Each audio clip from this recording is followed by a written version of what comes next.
pendataan non-ASN. Ada nih yang lancar dalam pendataannya, ada juga yang menemukan kendala selama pendataan. Nah, karena itu saya, Aulia Pradipta, Humas BKN bersama rekan saya, Meta Roseli. Halo Mbak Meta. Halo. Halo. Ya, Mbak Meta. Kami dari Humas mengundang Mbak Indana selaku perwakilan dari Direktorat Pembangunan dan Pengembangan Sistem Informasi ASN untuk melakukan tanya jawab seputar pendataan non-ASN melalui portal BKN. Halo Mbak Indana. Halo Sobat BKR, selamat Sehat Mbak siang. Indana? Alhamdulillah sehat. Alhamdulillah sehat. Nah, kita sudah merangkum nih beberapa pertanyaan dari kawan-kawan non ASN terkait pertanyaan akun saya, bagaimana ya saya salah upload segala macam. Nah, ini ada rangkuman pertanyaan pendataan non ASN dari media sosial, telepon dan email yang masuk ke Humas BKR. Untuk pertanyaan pertama ini akan ditanyakan oleh Mbak Meta Roseli. Silakan Mbak Meta. Baik.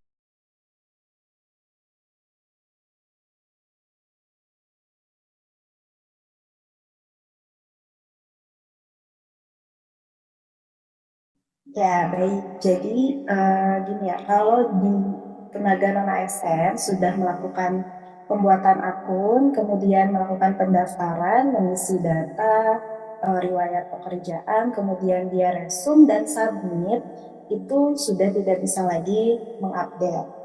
Tetapi kita di sistem sediakan sebetulnya di sisi instansi untuk meriset lagi. Cuma nanti berarti tenaga non SM-nya harus kontak langsung ke instansi untuk melakukan riset. Tetapi yang perlu digarisbawahi adalah kalau kesalahannya seperti pas foto. Pas foto itu memang di awal kita dituliskan harus latar biru. Tapi ternyata banyak yang upload latar belakang merah. Nah, jadi akhirnya untuk pas foto kita bebaskan selama memang fotonya formal ya. Jadi masih boleh untuk background kita nggak cek gitu. Oke, that's it, Mbak.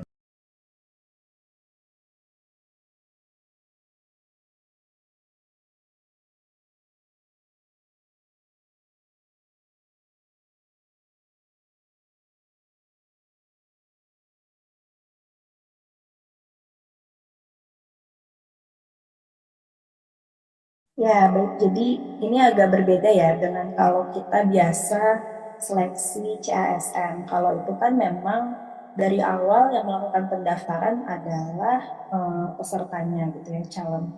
Nah, kalau non-ASN, pendataan non-ASN ini pintu gerbang masuknya itu harus dari instansi dulu yang melakukan pendataan. Jadi mereka nanti menginput data dari mulai NIK, nama, dan seterusnya gitu ya. Kalau sudah terdata, masuk ke listing instansi tersebut, baru nanti tenaga non ASN-nya bisa membuat akun. Jadi selama instansinya belum mendata NIK tersebut, kita kuncinya by NIK ya. Kalau NIK-nya belum ada, belum didata oleh instansi, maka tidak bisa melakukan pembuatan akun. Berarti kalau motifnya seperti itu di aplikasi, harus kontak instansinya gitu. Kenapa saya belum didata? Oke, berarti itu data awalnya adalah NIK, benar ya Mbak Indana? NIK itu akan didaftarkan oleh admin instansi. Nah, berarti untuk begini solusinya berarti harus ke admin instansi masing-masing ya. Ya, takutnya ada kendala juga gitu di instansi ketika melakukan pendataan, seperti ketika dikonekkan ke data Dukcapil gitu ya, tidak sesuai, entah itu misalnya antara NIK dengan nama atau dengan tanggal lahirnya tidak sesuai, atau misalnya ada NIK-nya ditemukan tapi tidak aktif dan lain-lain. Jadi kadang memang harus diperbaiki dulu ke Dukcapil, makanya perlu dikonfirmasi lagi gitu ke instansi, atau malah memang belum memenuhi syarat sesuai SNMK itu untuk dilakukan pendataan, makanya tidak diinputkan oleh instansi. Jadi dari tenaga non-ASN sendiri harus bertanya juga ke administrasi mengapa belum didaftarkan. Mungkin juga tadi yang tidak sesuai dengan SNMPAN, atau bisa juga ke Disdukcapil mungkin ada perbedaan seperti itu yang Melindana. Itu ada pertanyaan lagi apalagi nih Mbak Mel? Oke, pertanyaan selanjutnya nih, Mbak Indah. Katanya nih, saya mulai bekerja bulan Juni tahun 2021 dan SK saya dibuat 1 Juli 2021. Sampai sekarang saya masih aktif bekerja. Apakah bisa untuk syarat pemetaan P3K yang saat ini sudah didata? Itu katanya Mbak Indah. Gimana tuh jawabannya tuh? Baik, jadi perlu diingat, pendataan non-ASN ini hanya sekedar mendata saja sebanyak apakah tenaga non-ASN di instansi gitu ya. Karena kami di Menpan dan BKN tidak punya datanya nih selama ini. Kita mau mengambil kebijakan ke depan, tidak tahu kondisinya seberapa banyak sih sebetulnya tenaga non-ASN yang ada gitu, di instansi. Nah, kemudian tadi persyaratan siswa SNMPAN harus memiliki minimal 1 tahun masa kerja pada 31 Desember 2021. Berarti kalau SK-nya atau mulai bekerjanya hanya 1 Juni, misalnya tadi ya 1 Juni atau 1 Juli 2021, maka belum memenuhi persyaratan minimal 1 tahun masa kerja per 31 Desember 2021. Nah, kalau seperti itu, walaupun masih aktif sampai sekarang, berarti tidak bisa dilakukan pendataan dulu. Tetapi jangan khawatir, nanti kalau misalnya kita membuka seleksi P3K atau CASN gitu ya, selama memenuhi syarat lowongan, nanti ketika seleksi dibuka itu tetap bisa mendaftar. Jadi untuk sampai saat ini belum ada kaitannya dengan seleksi CASN yang akan datang.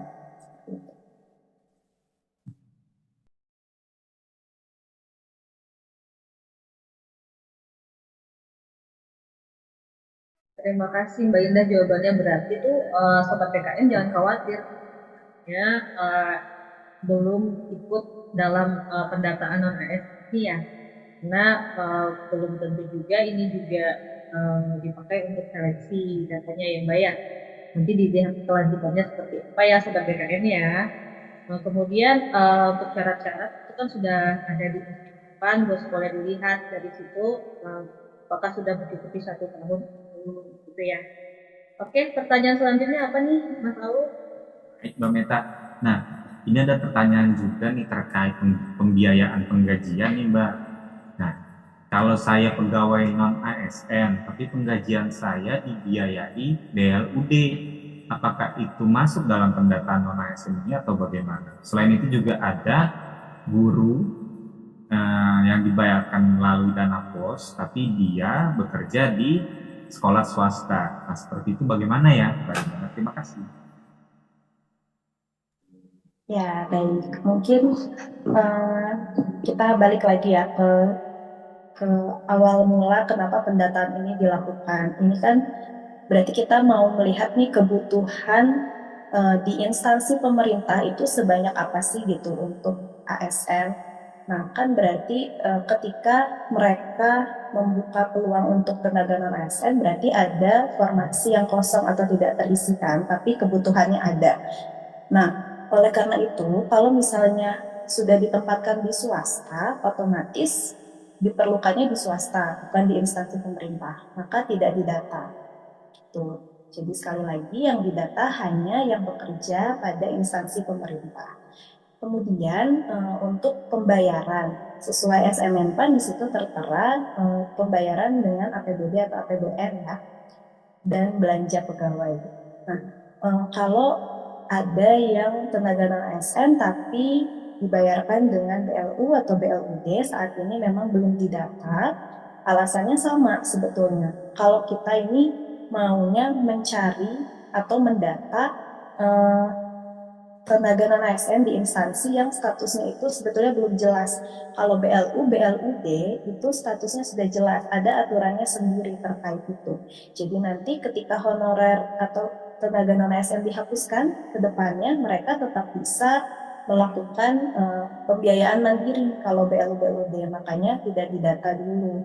Nah, beda halnya dengan misalnya guru gitu ya yang cuma dibayarkan 300.000, 200.000. Nah, itu kan kita mau tahu nih kondisinya di lapangan itu seperti apa karena mereka itu dibiayai APBD tetapi kenapa tidak sesuai gitu ya dengan yang seharusnya gitu kan. Kalau di aturan gaji P3K atau PNS kan sudah jelas ya gajinya berapa. Nah, itulah yang mau kita potret sebetulnya tenaga non ASN yang belum jelas ada aturannya seperti itu. Oke deh. Setelah itu ada pertanyaan apa lagi nih, Mbak Meta mungkin? Oke. Nah, nih, ada lagi nih, lebih ke teknis juga ya kan, banyak yang teknis ini pertanyaannya nih Mbak Inana nih. Kenapa dalam penginputan riwayat pekerjaan yang bisa tersimpan cuma masa kerja selama 5 tahun, katanya gitu. Sedangkan masa kerja lebih dari 10 tahun. Tadi itu hanya 5 tahun itu kenapa, katanya gitu. Dan banyak juga nih sobat-sobat BKN ini yang inputnya hanya 1 tahun riwayat kerja. Nah, itu banyak juga itu yang telepon ke BKN ya, tanya juga di media sosial. Karena dia lupa untuk upload yang tahun-tahun sebelumnya gitu. Namun dia sudah melakukan submit atau resume. Nah, itu gimana itu, Mbak Indah?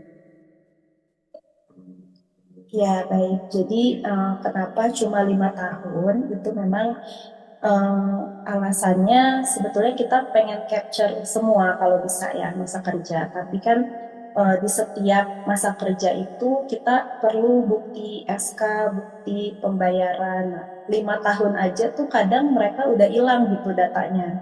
Makanya kita 5 tahun terakhir aja yang cukup. Dan alasan kedua memang kita tidak mau membebani storage ya karena tenaga non ASN ini cukup besar jumlahnya dan kalau satu orang aja satu file itu kan bisa maksimal 2 mega ya. Kalau dikalikan satu orang 5 riwayat dikali 1 juta dikali 2 mega, nah itu membebani storage yang cukup besar. Jadi memang kita batasi maksimal sampai dengan 5 riwayat.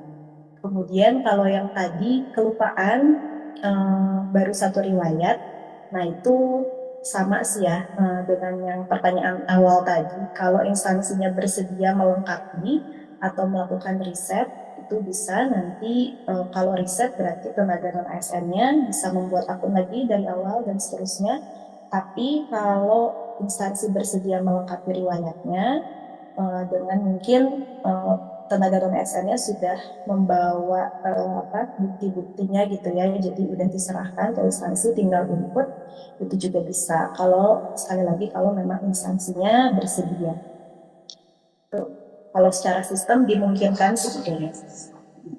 Baik, silakan sobat BKN hubungin tuh administrasinya, cari tahu ya kan. Minta tolong sama administrasinya masih bisa diperbaiki atau tidak gitu ya. Kemudian ada lagi nih pertanyaan Mas Aul gimana? Ini ada juga nih pertanyaan nih Mbak Indah terkait sistemnya. Jadi mereka sudah menyelesaikan resume, mereka sudah logout, tapi mereka lupa cetak kartu informasi akun pendataan tenaga non ASN. Nah itu mekanisme untuk mencetaknya gimana ya? Karena ternyata mereka nggak bisa. Kalau pencetakan akun dan pencetakan bukti pendataan itu bisa dilakukan lagi, jadi tinggal login lagi sebetulnya selama sudah resume ya. Jadi kalau belum resume memang belum keluar lagi tombolnya. Kalau sudah resume nanti akan muncul lagi di halaman resume tersebut di bagian bawah ada tombol cetak kartu informasi akun dan cetak bukti pendataan tenaga non ASN 2022. Ya, jadi sebenarnya mereka bisa login kembali ya. Harusnya login kembali dan cetak kembali itu seharusnya bisa ya. Mungkin mereka lupain untuk login kembali ya dari sobat BKN yang bertanya. Lalu ada lagi terakhir nih, bukan terakhir sih, ada satu pertanyaan lagi nih. Apa yang akan dilakukan BKN setelah pendataan sampai dengan tanggal 30 September ini kan selesai. Nah, setelah itu apa yang akan dilakukan oleh BKN? Baik, jadi kalau dari timeline di SMM-PAN memang berakhir di 30 September ya 2022.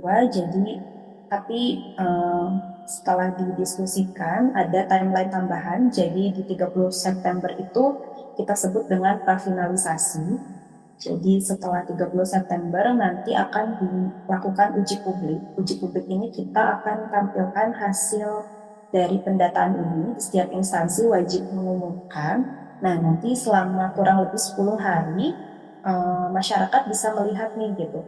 Apakah ada yang tenaga non ASN yang harusnya didata tapi nggak masuk, atau sebaliknya ya, yang harusnya belum memenuhi syarat tetapi ternyata masuk. Nah, itulah uji publik, gunanya seperti itu. Jadi untuk melihat bagaimana respon dari masyarakat. Nah, kalau misalnya ada yang terlewat atau malah justru harusnya tidak didata tapi malah didata, berarti nanti instansi harus bersurat lagi ke BKN untuk dibukakan kembali untuk pendataan ulang gitu ya.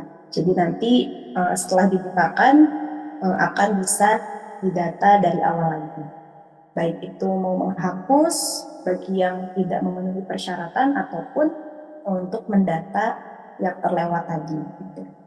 Nah, itu kurang lebih akan dilaksanakan sampai dengan 31 Oktober. Jadi finalisasi akhirnya nanti ada di 31 Oktober. Oke, baik, seperti itu ya. Nah, jadi mungkin ada pertanyaan lagi dari Mbak Meta. Terakhir ya nih Mbak Indana nih. Sebenarnya kita masih banyak, cuman yang ini sudah kita rangkum pertanyaan terbanyak di media sosial kita. Nah, uh, dari sekian banyak pertanyaan itu kan itu teknis semua ya, bagaimana sobat-sobat BKN ini melakukan upload di portal BKN itu seperti apa. Nah, menurut Mbak Indana nih gimana tips dan triknya untuk sobat-sobat BKN agar mereka tuh tidak salah lagi dalam penguploadan, karena ini kan untuk kelanjutannya mungkin nextnya teman-teman ada yang nanti mau ikut seleksi. Nah, sama sebenarnya portal yang diisikan itu kan seperti itu juga. Nah, agar tidak salah-salah upload itu apa nih tips dan triknya dari Mbak Indana? Begitu Mbak Indana. Apa ya, ya paling dikumpulin dulu kali ya, kan kita udah tahu, sama-sama tahu data awal yang diinput harus memenuhi 1 tahun masa kerja gitu ya, dan syarat-syarat lainnya sesuai SMMPAN itu dicari, berarti SK dan juga bukti bayarnya. Nah, riwayatnya juga sama, itu dikumpulkan berarti 5 tahun. Karena tenaga non ASN ini beda-beda ya, ada yang 5 tahun itu terus-terus gitu sebagai tenaga non ASN, ada juga yang terputus-putus. Nah, berarti itu dicari 5 riwayat terakhir kurang lebih seperti itu ya. Jadi dikumpulkan dulu semua buktinya, SK-nya, baru nanti di-input ke dalam sistem. Jadi biar kita nggak lupa gitu. Jangan lupa juga ketika resume itu dilihat lagi, dicek lagi data dirinya sudah sesuai atau belum, kemudian bukti uploadnya sudah sesuai atau belum. Selama belum sesuai atau masih ragu, jangan dulu klik resume gitu kan, karena tidak sekali jalan ya. Jadi kalau melengkapi data itu, ketika kita baru sampai tahap biodata misalnya, mau log out dulu, mau cari dulu misalnya berkasnya belum lengkap, itu bisa nanti dilanjut lagi, login lagi. Jadi nggak harus sekali jalan sampai resume gitu. Kalau keburu-buru biasanya malah kelewat. Dan juga yang foto tadi, ada juga tuh foto yang salah, malah mengupload KTP harusnya pas foto. Nah, itu banyak kayak gitu. Nah, itu juga berarti harus diperhatikan lagi sebelum menyelesaikan pembuatan akun di awal. Itu harus dicek lagi, karena setelah upload kan kita bisa tuh cek lagi sebetulnya yang diupload sudah bagus atau belum filenya. Takutnya juga ada yang crash gitu ya ketika uploadnya, atau salah upload kayak tadi kasusnya. Nah, jadi karena pas foto dan KTP ini nggak bisa diganti lagi setelah pembuatan akun, itu harus hati-hati di awal juga. Itu sih mungkin. Dan good luck. Ingat ini pendataan aja, jadi kita juga sebetulnya nggak terlalu verifikasi dokumen kayak foto gitu ya. Jadi memang berdoa aja, mungkin nanti semoga kebijakan kedepannya bisa lebih baik untuk semua.